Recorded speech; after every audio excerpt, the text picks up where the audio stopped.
Hello everyone, this is अंकित और आज हम बात कर रहे हैं जो CCS HAU MSc एग्रीकल्चर का रिजल्ट है उसके अंदर अमंग द टॉपर्स कौन है।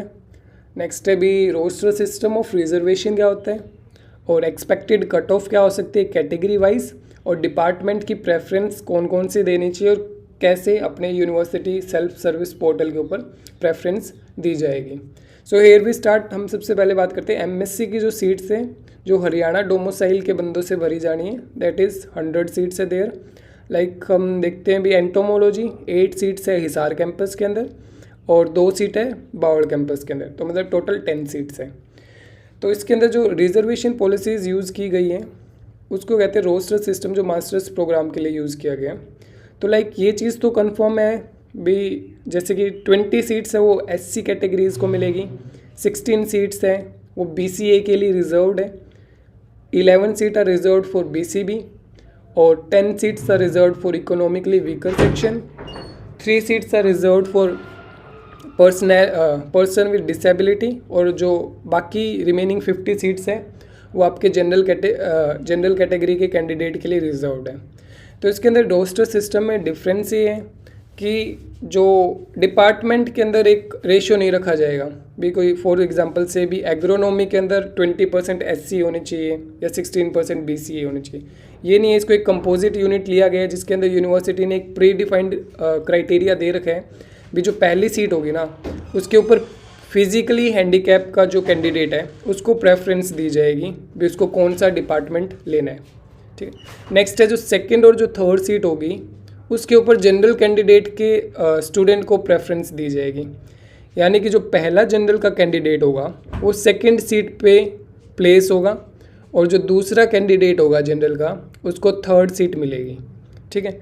बट अगली जो चीज़ है भी, जो तीसरा जनरल का कैंडिडेट है यानी कि जो थर्ड टॉपर है एंट्रेंस एग्ज़ाम का, उससे यूनिवर्सिटी नहीं पूछेगी नेक्स्ट, उससे पूछेगी 7th नंबर पे भी आपको कौन सा डिपार्टमेंट चाहिए जनरल कैटेगरी के थर्ड टॉपर से। अगर वो जनरल कैटेगरी में थर्ड टॉपर है, वो किसी SC BC या EWS कैटेगरी से बिलोंग कर रहा है तो उसको पहले पूछ लिया जा सकता है। अदरवाइज़ अगर वो नॉन कैटेगरी स्टूडेंट है तो उसकी थर्ड रैंक होने के बावजूद भी उसकी प्रेफरेंस 7th नंबर पे जाएगी। ठीक है। फॉर एग्जांपल इसी को समझने के लिए एक एग्जांपल लेते हैं। मान लो जनरल कैंडिडेट के मार्क्स आए हैं थर्ड रैंक पे 85 मार्क्स। ठीक है।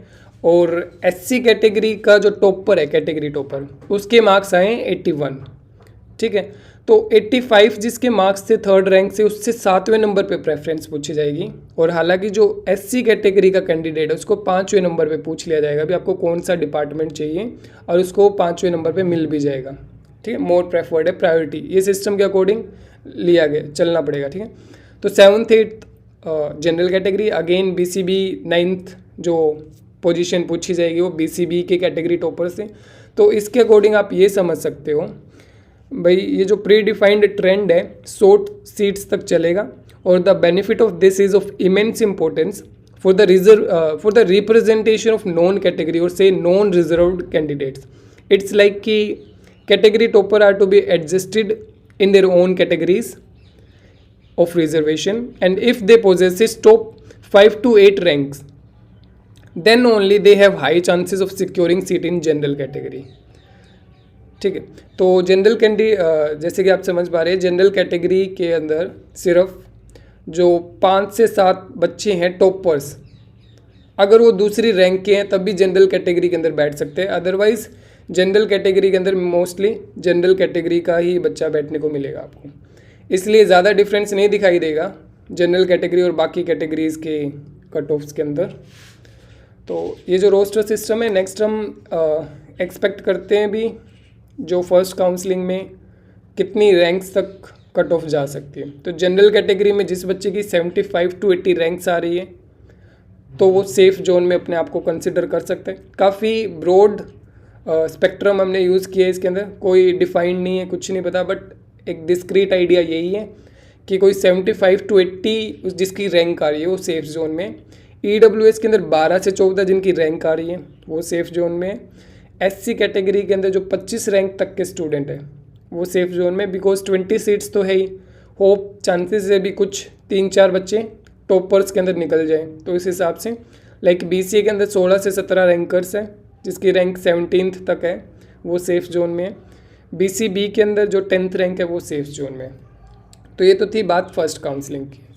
तो ऐसे ही जो काउंसलिंग हो, सेकेंड काउंसलिंग भी होती है, थर्ड काउंसलिंग भी होती है, ठीक है। तो ये भी अपने बच्चे डिमोटिवेट ना हो, काउंसलिंग फ़ीस कटवा लीजिए और काउंसलिंग अटेंड कीजिए, ठीक है। लास्ट में काफ़ी जिन बच्चों के कम मार्क्स होते हैं उनका भी एडमिशन हो जाता है, बट काउंसलिंग अटेंड करते रहिए। नेक्स्ट हम बात करते हैं लाइक MSc के अंदर जो अच्छा स्कोर आया है जिन बच्चों को हम जानते हैं। तो लाइक जो फर्स्ट रैंक बता रहे हैं वो डॉक्टर गुलशन की बता रहे हैं, something 87 marks.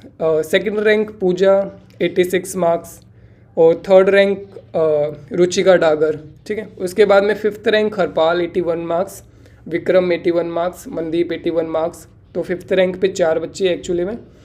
Next Lalit 11th rank, Vipul 11th rank, Pramod 11th rank and Praveen Pangal has secured second rank in his category. Nitish Balara has obtained 9th rank in his general category. Next Abhishek Shuran 76 marks and Khushbu 76 marks and Ankit with 74 marks, 6th rank in his category. So these are some students. There are many others, but I have shown some of the students who have secured good or average marks. All of them are there. So next is there ki how you should be uploading your preferences. So here ये भी किसी को like मुझे entomology department चाहिए तो I will put 1 in this preference here. Then second preference will be entomology in bowel. So here I need to put 2 like in this way. Third preference I will give to seeds, soil science. Like in this way you have to put your preferences, how many times you need to put. If you are having a good rank and you want a specific department, so you can only put 1 or 2 or 3 preferences. Otherwise you can put a lot of preferences here itself. So next you have to, if you want to change anything in this, you can, and then update the information. Other information you are required to fill up is educational details and other things. You have to do it like that. So like when you are done with your preferences, whatever you need the departments, you have to just put in numeric form 1 2 3 4 in front of the departments. Then if you need to change some details here according to you, you can update the information again it here. Then after saving and updating the information, you need to check your educational details if you further need to change it. Like some students do some mistakes, like they get the marks in OGPA but they don't use the conversion factor while converting it into percentage. They directly put 98%. So these silly mistakes can be updated again here. So you can check it out. Then the document upload folder, here it is. So 10th का आपका certificate होगा for the proof of date of birth and father's name. Character certificate यानी अगर आप MSc के लिए भी apply कर रहे हो तो आपको BSc का करेक्टर सर्टिफिकेट चाहिएगा। सेम 6 ईयर प्रोग्राम के अंदर आपको 10th क्लास का करेक्टर सर्टिफिकेट अटैच करना होता है। गैप एफिडेविट जो कि है एक आप हलफनामा जिसको कहते हैं, जो आपका अगर गैप है 1 साल का, भी आपने 1 साल से किसी इंस्टीट्यूट में दाखिला नहीं ले रखा, तो जो आपकी नोटरी होती है या फिर जो आपकी कोर्ट कचहरियाँ होती है वहाँ पे नॉर्मली 5 मिनट का टाइम लगता है और गैप एफिडेविट बन जाते हैं। +2 और उसका इक्विवेलेंट सर्टिफिकेट, आपकी जो PDC है प्रोविजनल डिग्री सर्टिफिकेट, और जो आपकी ट्रांसक्रिप्ट है वो सारी इनके अंदर PDF फॉर्म में अपलोड करनी है। और सर्टिफिकेट जो ओनली 1 गर्ल चाइल्ड की कैटेगरी में एलिजिबल है जो लड़की, तो उसके लिए 1 गर्ल चाइल्ड का सर्टिफिकेट अटैच करना है। प्रूफ ऑफ एम्प्लॉय वार्ड, कोई एम्प्लॉय वार्ड एम्प्लॉय कोटा के अंदर है, यूनिवर्सिटी वार्ड के अंदर, तो he or she need to attach the proof here. Disability certificate, किसी के पास 40% से ज़्यादा का डिसेबिलिटी सर्टिफिकेट है and he or she wanted to applied in that category, have to give the proof of that certificate. जो private universities के students भी अप्लाई करते हैं, हरियाणा के रेजिडेंट है, तो उनको प्रूफ ऑफ एक्रीडिएशन देना पड़ेगा अभी उनका जो कॉलेज है वो ICRC एक्रीडिएटेड है या नहीं है। So it is also mandatory, you can see here it is a star mark.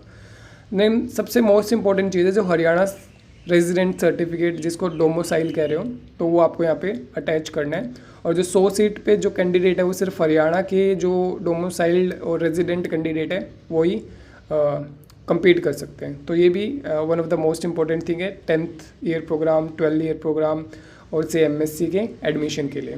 ठीक है, नेक्स्ट कोई EWS कैटेगरी से बिलोंग कर रहे हैं तो ही need to upload economically weaker section certificate.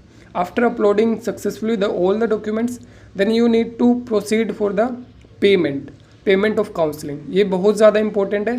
जो 500 रुपये की जनरल कैटेगरी की जो फ़ी है पेमेंट की, काउंसलिंग फ़ी कोई नहीं कटवा रहा तो वो मतलब डिबेयर हो चुका है ऑलरेडी उसकी सिलेक्शन क्राइटेरिया से या काउंसलिंग अटेंड करने के लिए।